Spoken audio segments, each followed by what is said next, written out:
Вечерний, приятный, дождливый, но, я скажу, в то же время жаркий, потому что, наконец-таки, наши долгожданные гости добрались до эфира Радио Азия Плюс. Азиз и Рахима у нас в гостях. Это одни из лучших блогеров, я так скажу, у нас в стране, да и, в принципе, за пределами нашей страны, потому что в этом году они еще и были удостоены награды «Блогер года». Ребят, добрый вечер еще раз. Всем привет, спасибо большое за приглашение. Большая честь находиться здесь. У вас очень уютно, красиво, все профессионально и можно сказать, очень уютно, да? Спасибо вам огромное, ребят, за то, что нашли время, в принципе, уделите нам немного времени, потому что мы знаем, что у вас программа сейчас очень насыщенная в Таджикистане, и, в принципе, рассказывайте. Вы же давно не были, да, насколько я понимаю, у нас в стране? Да, рассказываем. Добрый вечер, дорогие зрители, слушатели Азия Плюс. Как-то непривычно слушать свой голос. Да. Мы очень рады быть здесь и находиться в этой студии. Нас не было в Таджикистане уже 4 года, и, думаю, я уже сказала это несколько раз. Мы очень соскучились по своей родине и очень рады, что мы прилетели сюда. Мы настолько соскучились, что нам нравится абсолютно все. И воздух, и вода, и люди, и погода, и еда. В общем, мы прям получаем удовольствие от того, что мы здесь. Но это не может не радовать. А насколько сильно город изменился, да и страна? Если честно, возвращаться даже обратно, да, в Анталию не хочется.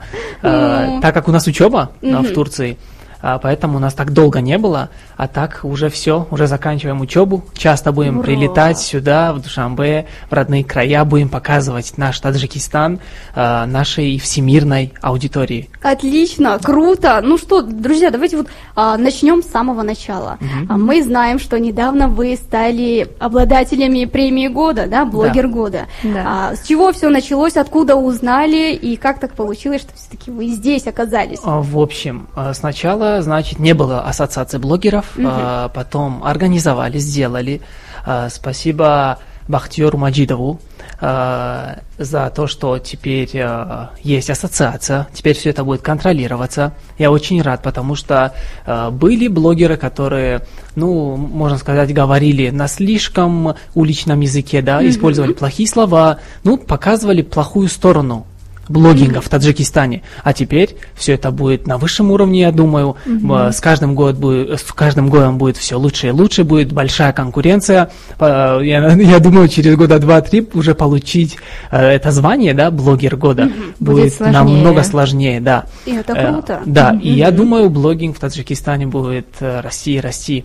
И мы также с Рахимой, у нас цель, мечта, у нас проект, мы давно планируем создать свою академию, даже уже мы создали, да, развиваем свою академию, чтобы, можно сказать, обучить блогеров, новых блогеров, да, которые только-только начинают, чтобы они правильно могли вести свой блог, показывать себя, да, не только на уровне Таджикистана, но и на международном уровне. Круто, мы обязательно еще вернемся к этому вопросу, ну а пока я бы хотела узнать, вот вы сказали о том, что действительно, и вы правы в том, что конкуренция среди блогеров будет расти с каждым днем и с каждым годом все больше и больше благодаря такой ассоциации, ну а пока вот за деятельностью каких еще блогеров в Таджикистане вы активно следите и которых, может быть, и считаете уже своими прямыми конкурентами? Если честно, прямыми конкурентами у нас, кого мы считаем? Практически никого, да, потому что, лайфстайл, у нас же лайфстайл-блогинг, мы же лайфстайл-блогеры. Если так посмотреть, лайфстайла, вот, да, в Таджикистане мало. Очень мало, да. Допустим... Есть фуд-блогеры, есть артисты, вайнеры, рэперы. Вот сейчас, кстати, активно начали развивать свой блог эксперты, то есть экспертные блоги. Кто-то преподает языки, кто-то, например, диетологи и другие. А вот лайфстайл мы тоже редко, вообще я даже не знаю, кто ведет. Вот проснулся, снимает себя, всем доброе утро, я поел то-то, я пошел туда, я сделал это. Кстати, можем к лайфстайлу отнести Рафаэля Гулова, Зарку, Зарнигор. Так, кто там еще? из ребят. Ну вот Зарка и Рафаэль вначале я вот везде говорил, во всех интервью, и сейчас тоже скажу, когда мы только начинали, у них по 100, по 200 тысяч подписчиков уже было. У нас было где-то 20 тысяч, да, любимых? У нас где-то 10, да, в районе 20 тысяч подписчиков. Да, и мы такие, ребят, сколько у вас стоит реклама, сделайте нам репост, чтобы вдруг нас тоже не... Такое было, да. Они такие, вы что, ребят, вы классная семья, мы вас очень сильно любим, мы вам бесплатно сделаем рекламу. И я такой, блин, классные ребята, спасибо, никогда не забуду. И вот я сижу, да. И каждый раз мы говорим. Да, и каждый раз мы говорим, и и спасибо им большое за такую поддержку. Тогда еще помнишь, мы писали свою историю любви, и они иногда выкладывали нашу историю любви. То есть мы каждый день по одной серии рассказывали о том, как мы познакомились, где мы познакомились. У нас все еще есть эта история любви на нашем аккаунте, так что можете почитать. Очень интересно. Я даже помню интервью с Фузиловым Ильховым, которому вы тоже рассказывали о том, с чего все начиналось, как это было. Так, у меня немножко другой вопрос. Вы тогда как раз-таки, говорили, что это все началось со школьной скамьи. Вот, и в какой момент все-таки вы поняли, что это переросло в нечто серьезное, в нечто такое прям. То есть из той подростковой любви это переросло действительно во что-то более такое крепкое.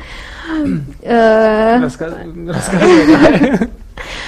Мы в основном дружили, да, здесь друг друга поддерживали, учились. Нет такого, что вот бамс, в этот день мы влюбились друг в друга. Не было такого.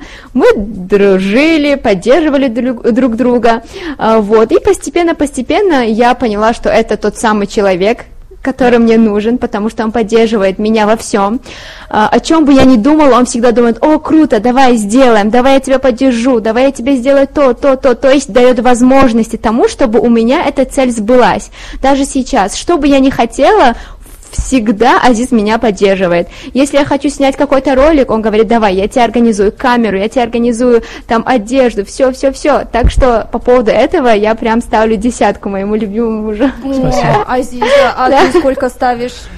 Своей жене? Да. Ну, естественно, я не могу поставить 8, там 9, 10. Но 200 из 10. Да, но между нашими отношениями, да, мы не можем сказать то, что у нас 10 из 10, потому что мы каждый день работаем, над нашими отношениями, и это нелегкий путь. Нет такого, то, что все прекрасная семья, любовь, морковь, и все, никаких проблем нет, как в фильмах, да.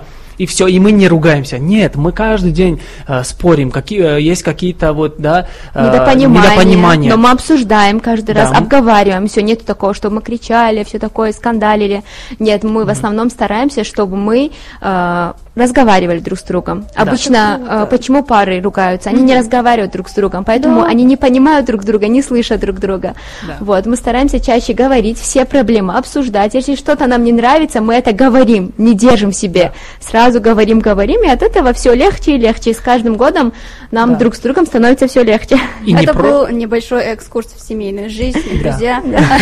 Бесплатно пока что. И это очень круто, ребят, на самом деле. Я даже представила картину, как вы поругались, такие: все, хватит, давай уже снимать. Время идет. Такое бывает. Контент ждет.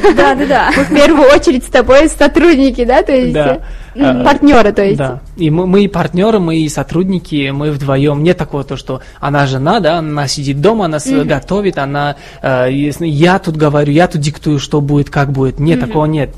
Если я где-то не прав, да, где-то я, можно сказать, не догоняю, она догоняет, да, она дает крутые идеи. Я такой: стоп, подожди, она права?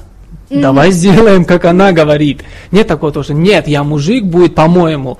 Ну, не знаю, в этом веке, если делать так, то будет очень много поражений, и мужчина может пойти на дно, как говорят. Да? Нужно в этом слушаться, выслушивать свою жену и двигаться вместе. Я думаю, одна голова хорошо, две лучше. Да? Да, так вы быстрее будете достигать всех своих целей. Если у вас есть цель, и если вы друг друга поддерживаете, то вы будете дополнять друг друга, и вы быстрее достигнете любую цель. Вот, естественно, одна голова хорошо, а две еще лучше. Да. А взаимопонимание — это вообще шикарно. Но все-таки как удается вам балансировать между личной жизнью и, конечно же, созданием контента? Какие чаще всего бывают сложности?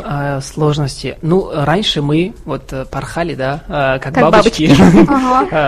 До рождения нашей дочери все было легко, идеально. Мы все успевали. А потом после рождения, да, и вот мы такие, что это такое? Почему мы отстаем, почему мы выгораем, почему у нас депрессия?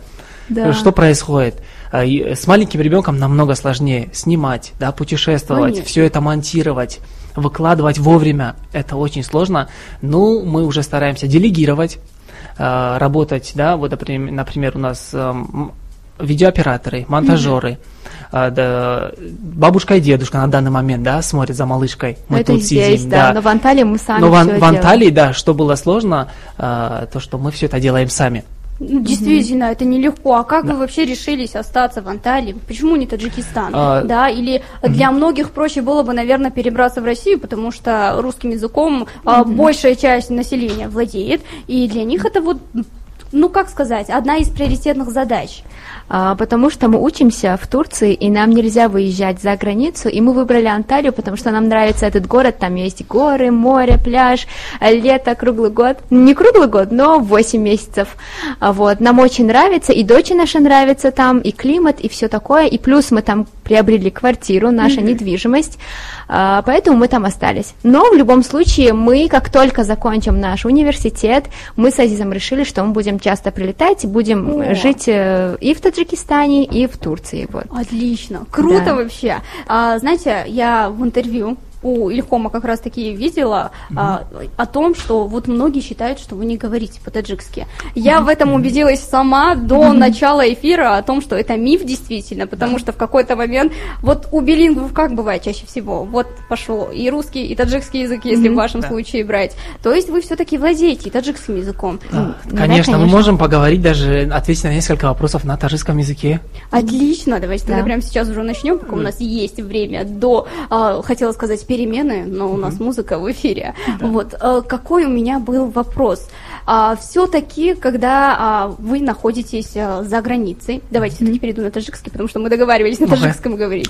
Дархориджа бисер одамон забони худро кам бошад фармуш мекунанд, яъни гап мезананд албатта, аммо ҳолатҳое мешавад ки бо ҳамон забоне ки дар хориҷа гап мезананд бо ҳамон забон фаҳмондан ба онҳо осонтар аст. از شما نیستم این خلاص توضیح ما در خارجه فقط با زبان تاجیکی گپ میزنیم برای اون که ما هیچ کس نمیفهمه у нас наоборот, то есть мы говорим на таджикском, мы переключаемся на таджикский, уже на автомате идет русский язык. Почему мы говорим на русском, скажу сначала. Так как наша аудитория это СНГ, Россия, Таджикистан, Узбекистан, Казахстан, ну, страны Центральной Азии, мы вынуждены говорить на русском, чтобы они нас тоже понимали. Да, потому что наш блог это уже международный уровень. А вот даже на нас смотрят из Америки, из других европейских стран и переводят посты в Инстаграме. Вы знаете, да, там нажать перевод, и они переводят, читают. И они нас просят, говорите на английском, говорите на английском, да. Но мы такие, ну, так как большая часть, да, нашей аудитории это русскоязычная, которая понимает русский язык, мы говорим на русском. А вот есть люди, которые хейтят, говорят, что вы не говорите на своем родном языке. Вот. Да. Причину я сказал, так как международная аудитория у нас. А так мы говорим на улице, дома, на таджикском. Мы очень много говорим на таджикском. И плюс, если мы будем говорить только на таджикском, нас будут понимать только таджики, только Таджикистан. А когда мы говорим на русском, наша аудитория растет. То есть за границей Таджикистана нас понимают другие страны и знают то, что в Таджикистане есть такой блогер. Если мы будем говорить только на русском, они не будут нас понимать, и, конечно же, им не будет интересно нас смотреть, за нами наблюдать. И поэтому мы решили говорить на русском, чтобы нас понимали не только наши родненькие таджики, но и другие страны. А также мы можем, например, в интервью говорить на таджикском, либо с нашими родными и близкими. Ҳозирам ба тоҷикӣ гап зада метавонем. Шумо чӣ гуна мубориза мебаред бо ҳамон шахсоне ки мегӯянд ки бо забони тоҷикӣ гап зан, тоҷик ҳасти ку? Да, нигоҳ кунед, вақте ки мо ба мен нависонанд ба забони тоҷикӣ гап зан, забони хитай дуд бировардӣ, чӣ забони як кас дигар гап мезанӣ, мо ҳеҷ ҷавоб наметиҳем. Уже аудитория мо, подписчикони мо худашон ҷавоб медоранд менависанд ки эй одамо, инҳо аудитория ин одамо аз тамоми СНГ, аз тамоми дунё ҳастанд. Ино ба забони агар тоҷикӣ танҳо гап зананд, ёро намефаҳманд. Барои ҳамин ё забони русӣ гап мезананд, лекин ба забони тоҷикӣ чунам хонада, да, допустим, я хонада дар берун, дар Тоҷикистон, қати шумо базабони тоҷикӣ худ ёнки мусиқии тоҷикӣ гӯш мекунем, бисёр рақс мекунем ба забони, то есть ба мусиқии тоҷикӣ. Да. خب این پسند است و بعضا شخصانی که شما را نیز دوست می‌دارند و از چه خیلی همون کار شما حلاوت می‌برند. اما از سر گپ زنیم اگر وقتی که شما علاقه سر کرده بودید با همین کار مشغول شدن، شخصانی بودند که البته میگفتند که این کاری نغز نیست، بلاگرین خوب نمیگفتند که این یک کسب است، چون بسیارتر برای دیگران این یک خودنمایشی میگفتند. بله خودنمایشی. да. ما خیلی فکر نمیکنیم برای چی؟ برای که عصر 21 ممکن که 90% да, 90% молодежь, جوانان در اینستاگرام، социальные сети, да, Facebook, TikTok, YouTube мешинанд. اگر که ما съемка накунем, нишон натием, но мо ҳаракат мекунем ки чизои хуб нишон диҳем. Масалан, одаме ки медрояд дар саҳифаи мо обуна мешавад, видеои моро тамошо мекунад, як чизи фоидаовар мегирад. И хел нест ки тамошо карду рафт ягон каса дашном кард, я ягон каса кори бад кард. Не, наоборот, мефаҳмад ки оила чист, мефаҳмад ки занро ҳурмат кардан чист, оилаи муваффақ, оилаи бештар сохтан чист, با فرزند، با زن چخیل گپ زدن چیست؟ همین چیزا رو میفهمن آدمایی که اینستاگرام ها میدروین. خب من گفتنی بودم یک سوال دیگر داشتم با شما. هر یک بلاگر وقتی که تنها آغاز میکند کار خود را، او حتما از این کار پول دریافت کرده نمیتواند. یعنی همش یک بار نمیشود که رکلام بیاید یا که یک اونجا دعوت کنند. و از شما چگونه همین کار سر شد؟ یعنی در کدام حالت شما با مقصد رسیدید که وقتش آمده است اکنون ما باید پول دریافت کنیم؟ Например, با تاجیکی якум сол мо هیچ сум кор накардем. То есть мы год вообще не зарабатывали от того, что мы ведем влог. Я была студенткой, Азиз работал дополнительно. То есть у меня были свои ученики, и мне легче говорить на русском, потому что здесь очень сложные слова. Вот. И у меня были свои ученики, кому я преподавала турецкий язык. То есть вы знаете, что у нас есть курсы по турецкому языку. У нас около 5000 учеников, кому мы преподаем турецкий язык. И они со всего мира, то есть не только из Таджикистана, с разных стран у нас изучают турецкий язык. Вот. И тогда у меня были всего лишь 5-6 учеников, кому я онлайн, тет-на-тет, то есть по зуму преподавала турецкий язык. И плюс к тому же я делала магистратуру, я училась.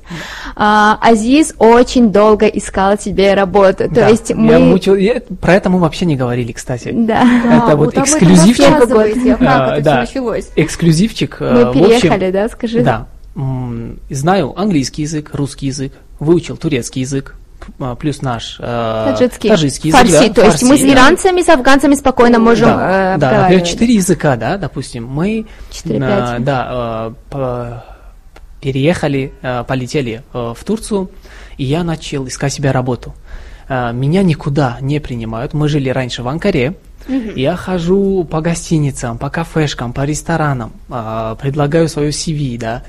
Говорю, я такой-то, такой-то, знаю столько-то языков, готов на все. У меня есть диплом, да, самое главное? 5 лет учился. 5 лет, да, у меня диплом бакалавра, российский вуз, РТСУ мы закончили.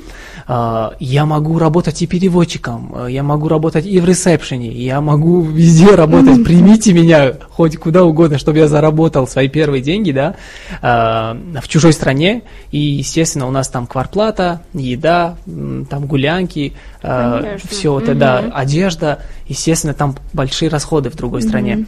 И никуда меня не принимают, у Рахимы навык, значит, преподавать турецкий язык, и она преподает. И плюс у меня была стипендия, помнишь? И плюс, да, у Рахимы стипендия, я что? У меня были немножечко запасы, все эти запасы в течение 2-3 месяцев мы потратили. 2 месяцев? Да. И мы почти уже на нуле.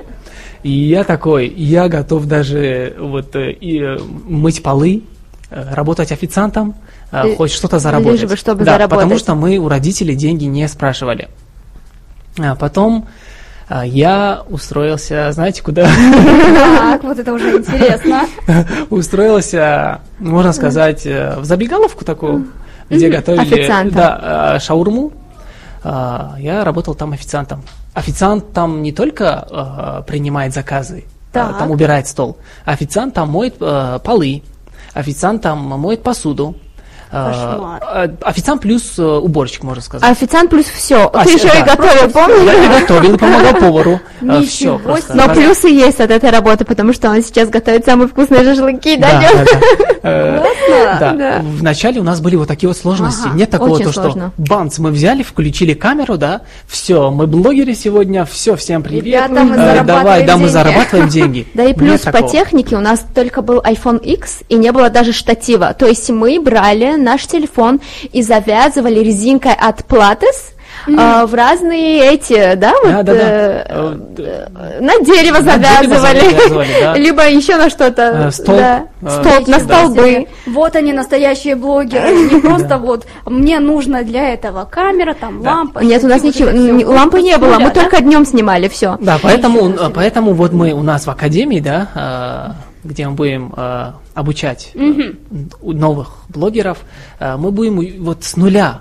С нуля. Да, с нуля. Нет такого, то, чтобы... Вот купишь iPhone 15 Pro Max на 1 терабайт, потом начнешь. Нет, такого не будет. Мы будем вот из того, что есть, делать, что-то создавать. Отлично, вообще шикарно. Ну что, еще раз привет, Вселенная, здравствуй, Земля, суша, Средняя Азия, Таджикистан, вечерний, приятный, дождливый, но у нас в эфире жаркий, потому что у нас в гостях блогеры, миллионники и обладатели, между прочим, премии блогеры года. Азиз и Рахима у нас в гостях. Добрый вечер еще раз, ребят. Ну что, давайте подробнее еще раз, вот где мы остановились? Говорили о вашей деятельности. Всем привет, добрый вечер. Да. Еще раз. Где мы остановились? Мы остановились, то, что я работал, да, я потом еле-еле нашел работу, и мы с трудностями, да, снимали, начали вести свой блог в Инстаграме. И при этом мы и вели блог, и при этом еще и работали. То есть не было такого, как только мы начали, все, мы все кидаем и только снимаем. Нет, мы одновременно и работали, и снимали, и только тогда, когда уже начали писать там разные организации по поводу рекламы, уже тогда мы думаем, ну, Азиз, давай, хватит уже, оставляем эту работу и будем уже работать над своим блогом. То есть еще больше будем вкладывать свое время, свою энергию, свои идеи и больше контента будем делать. Ну, понятно, почему оба такие худые. Все еще, наверное, и работаете, и совмещаете все подряд, поэтому вот так вот получается. Кстати, мы раньше тоже такими были. Да, мы всегда такие. Я вешу, и последние, наверное, 10 лет я вешу 59 килограмм. Ух ты! 59-60. Стабильно. А я 47. Только во время родов. Во время родов 65. Это мой рекорд. На 5 кг больше меня. Видимо, просто привыкли, да, всю жизнь вот постоянно находиться вот в ритме, да, что-то делать. Не привыкли, поэтому организм тоже расслабился. Подумал, вот сами сделают, что нужно, как нужно. Да. А также у нас хорошая новость. Азиз, мы с тобой хотели об этом сказать всем слушателям. То, что сегодня у нас 500К в YouTube. Да. О, так что похлопаем. Давайте мы похлопаем, дружно все отметим. Спасибо. Ура! Ну, мы пока так скромно, потому что мы тоже не знали, для нас это тоже новость. Да. Ребят, мы вас поздравляем. Ну что тогда, спасибо. Насколько это было легко или нелегко набрать такое количество подписчиков? Смотрите, нелегко. За 7 месяцев, мы набрали 500 тысяч живой, понимающей аудитории на просторах YouTube. А в чем тогда секрет успеха? Потому что секретом мы поделимся в нашей академии. Да. Бесплатная версия закончилась, друзья. Дальше только по подписке. Потому что очень долго рассказывать, это целое обучение, можно сказать. Нет такого, что я за 2 слова объяснил то, что все. Сделай вот так, и у тебя будет 500 тысяч подписчиков. Нет, нужно к этому каждый день учиться, проходить этапы, да. И плюс мы каждую тему прям рассказываем. У нас лекции будут, как в университете. То есть ты покупаешь обучение, и там у тебя отдельная тема сторисы, отдельная тема публикации, отдельная тема рилс, отдельная тема заголовок, отдельная тема, как оформить шапку профиля, о чем говорить, что вести, как укрепить свой личный бренд.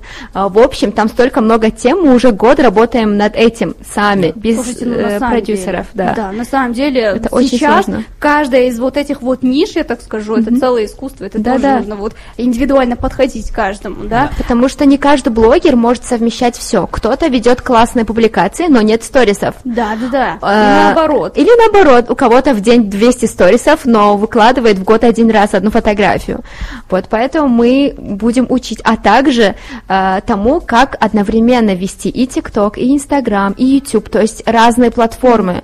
Потому что в разных платформах разные зрители. Нету такого, например, чтобы тот, кто сидит в ТикТоке, тот сидит и в Ютубе, да? Редко, да. У нас очень разная аудитория. Например, те, кто смотрят наши YouTube Shorts, они не сидят в ТикТоке, они любят сидеть в Ютубе. Те, кто сидят в Инстаграме, им вообще неинтересно сидеть в ТикТоке. То есть разная аудитория. У тебя нет одной аудитории. Даже если, не дай бог, конечно, ты потеряешь один аккаунт, другие два у тебя в запасе уже есть. И многие блогеры, да, которые вот начали, у них 50 тысяч подписчиков, 100 тысяч подписчиков, они теряют аккаунт.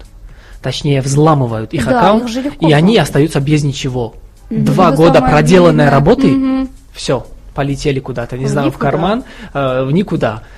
И от вот этих вот ситуаций, да, можно сказать, опасностей мы тоже, потому что у нас никогда не было такого, чтобы у нас взломали какой-то аккаунт. Да. Вот просто, я думаю, если вот любой хакер, да, взломает наш аккаунт, значит, он может взломать аккаунт Криштиану Роналду. То есть вы еще хорошие программисты, да? Да. Также у нас будет в обучении урок, как защитить свой аккаунт так, чтобы не смогли взломать. Там специальные, на какие сообщения надо отвечать, на какие ссылки нельзя заходить, какие формы нельзя заполнять. Вот это все будет настолько подробно, что вы просто не представляете. Это прям наша душа, наш маленький еще один ребеночек, который скоро родится. То есть вы тоже сами через все это проходили, поэтому знаете, на что не стоит другим возиться. Плюс ко всему, естественно, нужно же адаптировать контент под разные форматы. Да, конечно. У нас будет отдельно для экспертов, кто хочет вести экспертный влог, для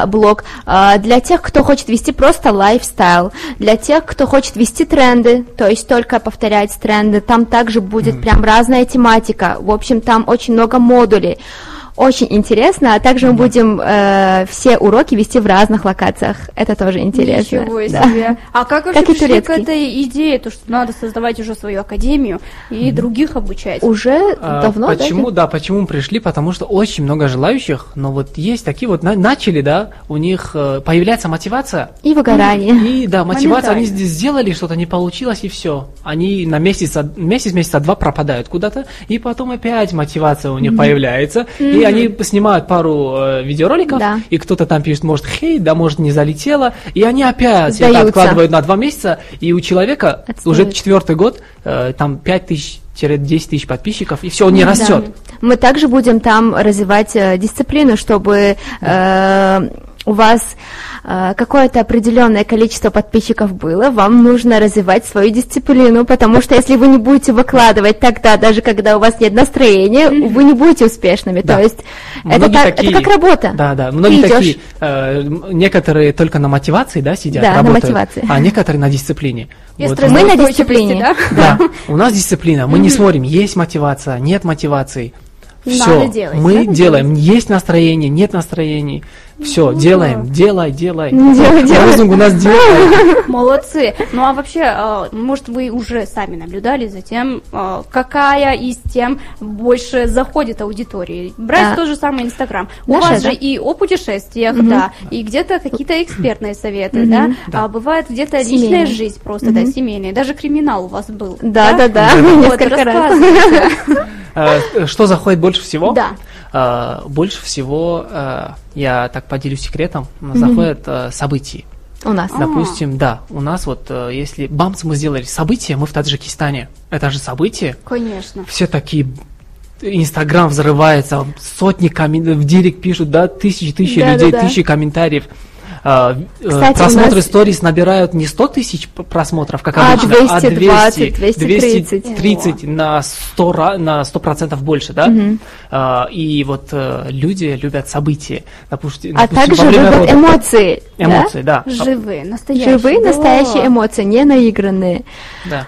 Да. И после того, как мы прилетели в Таджикистан, кстати, последние наши 3-4 ролика уже по 2-3 миллиона, даже по 4 миллиона. То есть они сейчас конкретно в рекомендациях крутятся, и поэтому мы решили воспользоваться этим моментом и максимально выкладывать ролики, которые показывают нашу культуру, нашу одежду, наши народные мелодии. В общем, мы столько контента сняли за эти 2 солнечных дней в Душанбе, что очень понравится. И снова, друзья, привет тем, кто давно с нами или кто только-только присоединяется и выбирает нас попутчиками своего движения. Это 3-й час, 3-й смены, и у нас в эфире блогеры, миллионники и любимые лица многих таджикистанцев. Это Азиз и Рахима у нас в эфире. Всем привет! Еще раз. Мы продолжаем говорить о вашей деятельности, о личной жизни. И, кстати, знаем, что совсем скоро вам исполняется 10 лет, да, если не ошибаюсь? Да. 11 октября 2024. Так. Мы планируем сыграть свадьбу. Дубль 3, да, получается, или 2? Дубль 2. Мы такие... Дубль 3. Да, мы такие, давай сыграем свадьбу. У нас в Таджикистане не было свадьбы. Так Крутая идея. Не было возможности, да. Не было возможности. У нас был только никях здесь. Да, никях, никох кадем. Рафтем, Турция, все. Да, не нужно лезть в долги. Да? Қарз гирифтан, там қарздор шидан, потом да, сол қарз обратно додан. Зачем? Лучше не с возможностью, никого меквем, тамам. Самое главное, розиги подар мудар. Да, розиги ду тараф бошад агар, тамам, никого меквем, бат и на ози. Появляются возможности, да, хороший заработок, появляются возможности, можно и сыграть хорошую свадьбу, почему бы и нет. В любое время, да. Ломаем стереотипы, получается, да? Мы ждем, если что, вы нам тоже говорите. Обязательно. Вы представьте, да, у нас свадьба, и у нас маленький ребенок. Все такие, что? Что это такое? Какая свадьба? Откуда у них ребенок? Да, это что, вторая свадьба? Это тоже контент. Да. Почему бы и нет? Так, и вообще вот за это время какие важные уроки семейной жизни вы освоили? Какие, может быть, советы бы дали другим семейным парам, а также тем, кто, в принципе, хотят вести свой собственный совместный блог? Совместный блог. Так, смотрите, нужно сначала сесть и договориться, то, что, да, поговорить, то, вы действительно готовы снимать на публику свою жизнь, да, выкладывать. И если у вас, например, какие-то идеи, да, что вы будете снимать, если у вас направление. Выбрать свою нишу. Да, выбрать нишу. Если да, то почему бы и нет? Пусть снимают, пусть развиваются, пусть, допустим, если они в Таджикистане, да, пусть путешествуют по Таджикистану, потому что лучшее для блогера, да, для любого блогера, это путешествие, показывать новые места, новые эмоции для новых зрителей. И если нет возможности вылетать из своей страны, вы можете показывать свою страну, потому что у нас столько много красивых мест в Таджикистане, очень много красивых городов, очень много красивых озер, где вы можете ехать, показывать, и это все очень доступно, вам не нужно там очень много денег, да, вкладывать в это. Вот, так что вы можете путешествовать внутри страны. А также был вопрос, какой совет вы бы дали, да, молодым? Да. Мы бы дали совет поддерживать друг друга во всем, любить друг друга, со всеми плюсами и минусами, потому что это очень важно, любить минусы, да, друг друга. Да, нет такого, то, что у нее такой минус, да, я вот ненавижу ее из-за вот этого минуса. Она мне не подходит или он мне не подходит. Да, у всех из нас есть минус. Минусы, точнее, несколько даже. Да. Оставить свою гордыню в сторону и просить прощения друг у друга, когда нужно. А также... Особенно вот мужчине нужно просить прощения первыми. Вот, допустим, она виновата, да? Сейчас просто, знаешь, сколько сердец ты разбил, кто сейчас слушает. Смотрите,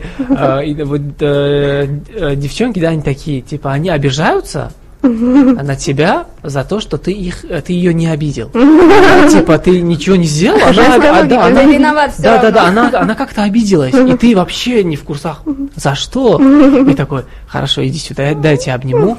Все хорошо, любимая, да, все будет прекрасно, не переживай. Нужно вот так вот поступать. Я думаю, Потому что главный в семье мужчина. Да. И если вы поссорились, значит, в этом виноват мужчина. Поэтому даже мужчина если он виноват, он виноват. тоже все равно виноват, да. Мы это тоже заранее обговорили, с Азизом говорим, если вдруг мы друг на друга обиделись, получается, ты мужчина, ты делаешь первый шаг. Он говорит, хорошо, все, договорились. Да. Классно, здорово. Кстати, вы недавно в сторисах говорили о том, что потеряли здесь, в Таджикистане, свой телефон. Кстати, он смотрите, нашелся? Да, он нашелся, но, смотрите, можно сказать, не наша вина, и не вина официанта, и ничья вина. Просто невнимательность. Просто, невнимательность.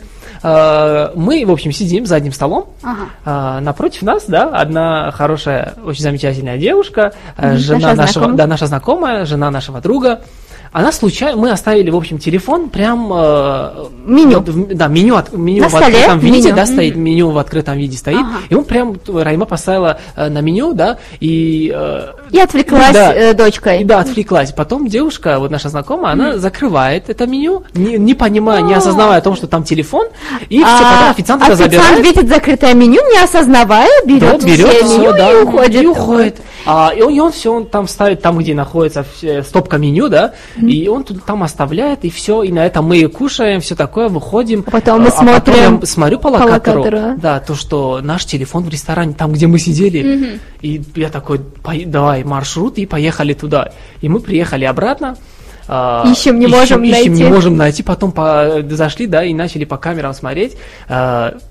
Мы ставим, в общем, меню закрывается, и меню убирают. И потом там же, где находится стопка меню, там мы и нашли свой телефон. Очень легко нашли. Да, легко нашли, просто потеряли где-то полчаса времени, на это. Да, верные люди скажут, значит, честно заработанный телефон, поэтому и нашелся. Да. Единственное, весь материал, который мы сняли на церемонии награждения, находился в этом телефоне 15 Pro Max, Конечно. И мы такие, там жестоко материал, видео, мы не думаем о телефоне, мы думаем там телефон, материал. Там столько материала драгоценного. Это важнее, чем телефон. Отлично, круто, что он нашелся. Конечно, 15 Pro Max всего-то там потерялся, бывает. Ну что, давайте сейчас все-таки проведем небольшой блиц-опрос. Нужно отвечать максимально быстро, не задумываясь. Да? Хорошо. Что, готовы? Да. Итак, первый вопрос. Ваш самый большой страх? Быстро не получилось. Остаться без Инстаграма. Да, у тебя? Остаться без своих родных и близких. Так, второй вопрос. О чем жалеете больше всего? Ни о чем. Ни о чем. Отлично. Что бы вы сказали маленькому Азизу и маленькой Рахиме? Я тебя люблю, ты мой любимый. Да, не переживай, все будет хорошо, только действуй. Да, все твои цели исполнятся. Самая заветная мечта? Посетить Мекку. Путешествовать много-много. И первые 3 слова, которые приходят на ум при слове «любовь». Забота, поддержка, понимание. Поддержка, взаимопонимание. Так. И любовь. Искренняя любовь. Классно, ребят, вы молодцы, на самом деле. Ну что, давайте... Любовь. Повтори мои слова, только обратно. Все самое такое мощное сказал. Теперь понятно, кто у кого в школе списывал. Поэтому и дождался момента, когда закончит. Так, все-таки, ребят, вы ответили, что ваш самый большой страх – это... остаться без Инстаграма. Я такой сразу, мы же о блогинге говорили, если мы говорили только о жизни, то я бы сказал, естественно, родные, близкие, это вот жена. Мы 2 в одном сказали. Да, родители, Дополнили просто. Да, потому что, человек, допустим, когда он счастливый, говорят же, человек рождается и 2 раза, типа, когда он родился, и когда он нашел свою любимую работу. Так. Он на самом деле, он рождается, он так цветет, он так рад своей, в общем, тем, чем он занимается. Поэтому, естественно, мы не хотим терять свою работу, терять Инстаграм, терять блогинг, потому что мы это делаем от души, от чистого сердца и наслаждаемся. И мы любим этим заниматься. Да, мы горим этим.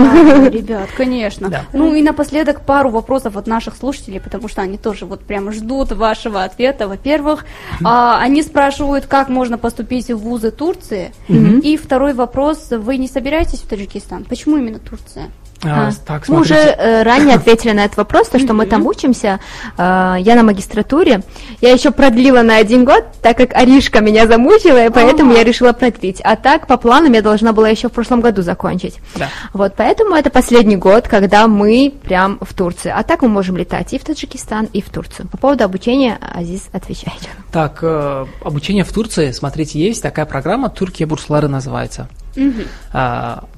С 10 января по 20 февраля каждый человек, точнее, абитуриент может открыть сайт и загружать все свои данные, документы, аттестат, да, все свои оценки туда, и у него автоматически, это бесплатно, появляется шанс выиграть грант Türkiye Bursları, да. Я по этому гранту обучаюсь, кстати. Выиграть этот грант и полететь туда, обучиться бесплатно, абсолютно бесплатно, перелет туда и обратно бесплатно, общежитие бесплатно, плюс стипендия там $100-200. Плюс обучение самое главное. Самое главное обучение, университет бесплатный, еда бесплатная, да, все. Открывайте свои заметки, я скажу сайт. Это turkiyebursları.tr. Да. Отлично. Вот, да, могут они подать, но, пожалуйста, не надейтесь на 100%. Не такое, что вот я подал свои документы на Türkiye Bursları, да, и все, и я поступлю, и все, я лечу в Турцию. Нет, это, можно сказать, один из возможностей, да, которые советуем каждому абитуриенту попробовать подать, чтобы полететь за границу и получить там образование, посмотреть, как там вообще, да, образование и все такое. Круто, отлично, ребят, у вас отличная возможность. Вот не представляете, как вы вовремя об этом сказали, потому что впереди уже как раз январь, да, время, когда можете смело отправляться за своей мечтой. У нас времени остается очень-очень мало, поэтому, ребят, продолжение в наших сторисах. Продолжение по платной подписке, друзья. Ну а пока ваши пожелания, и, может быть, так, желаем всем удачи, да. Самое главное, не переживайте, все будет хорошо, да. И по поводу отношений, да, любите жену, любите мужа, любите свою семью, уважайте. И самое главное, что там еще? Не зацикливайтесь. Новый год. Да. Новый год. Кстати, я пожелаю. Ты договори, я про Новый И год. самое главное, не стрессуйте. Не входите в депрессию. Самое, да, такое, можно сказать, лучшее, да, для, можно сказать, для развития, да, человека, это вот действовать, встречаться, заниматься спортом, развиваться, нежели сидеть, завидовать, впадать в депрессию и выгорать. Золотые слова. Да. Потому что, что бы ни происходило в вашей жизни, все к лучшему. Если вы это поймете, то вам будет жить намного легче. Вот. Да. Мы бы хотели пожелать всем душанбинцам, слушать только Душанбе, да? Худжан тоже, да, и онлайн нас слышат. Тогда я желаю всем слушателям Азия Плюс в новом 2024 году, чтобы у вас все ваши желания исполнялись легко, чтобы все, о чем вы думаете, желаете, пишите в своих тетрадках, надеюсь, желания, да, чтобы они исполнялись, чтобы в вашей семье была гармония, любовь, взаимопонимание, счастье. Вот, мы вас очень сильно любим. Спасибо, что смотрите нас, спасибо, что подписаны на нас. Передаем привет, получается, Азизе Рахима, мы вас очень сильно любим. Ну что, ребят, вам огромное спасибо за то, что нашли время прийти к нам, несмотря на свой плотный график. Вы действительно для многих пример для подражания идеального блогера, идеальной семейной пары. Конечно, у вас и трудности бывают, да, и при этом студенты вы, это тоже нелегко, вот это все. Поэтому огромное вам спасибо за ту работу, за тот вклад, который вы приносите в общество в целом. А с наступающим Новым годом вас, что самое главное, чтобы обязательно в этом году у вас исполнилась самая заветная мечта, одна из которых, кстати, я знаю, что вы хотите машину, да? Да, мы очень хотим машину. Да, вот я вам об этом говорю. Самое главное, конечно, это здоровье и счастье, а все остальное само будет благодаря вам же самим. Спасибо за то, что пришли еще раз. А мы прощаемся, друзья. Вам спасибо за приглашение. Огромное спасибо. Мы услышимся после Нового года, ребят. 3-я смена. Мавзуна Мирзоева, Азизе Рахима с вами прощаются. Пока-пока. Всем пока-пока. Мы вас любим. Пока. Görüşürüz.